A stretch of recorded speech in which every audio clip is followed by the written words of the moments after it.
So the idea of vaccine passports, which I think we're unlikely to see become a feature of federal law or federal regulation, but much more likely to see become effective when big private sector companies enforce them. You can't fly in airplanes, for example. Maybe you can't stay in hotels. Who knows? That's coercive, obviously. And as for the vaccine as you are, once again, you've taken it yourself, does a vaccine passport kind of violate the principle of patient autonomy? Look, I think mandating vaccination does. Let's take some time about this vaccine passport. I think it's going to be a disaster, an absolute disaster. Look, we can't even get our act together to get people to register to vote properly.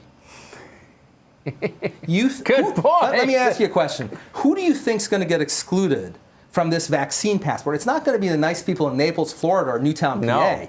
It's going to be the good folks who live in North Philly and West Philly. It's totally true. It's going to be people in Washington, D.C., and in the Deep South and in Western PA who don't have access, don't have the health literacy that it requires, right? It's going to be a disaster for civil rights, for equity. No, it's you're going to totally be a disaster. Right. But the other point I wanted to make about this vaccine passport, I think we should not call it a vaccine passport. This should be if there is any such thing ever, it should be an immunity passport.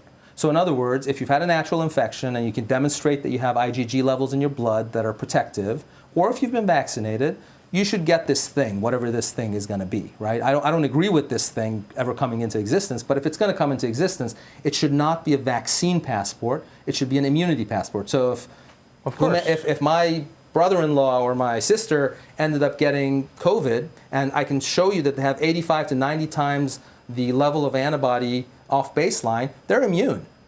Why are we forcing these people to get vaccinated on top of it? Well, this raises a larger question, which is why the focus on the vaccine and vaccination? The focus, I imagined, of public health would be public health. But instead, the vaccine, getting the vaccine, appears to be an end in itself. And I'm not alleging any kind of malintent or conspiracy, but it's very striking and it makes me nervous.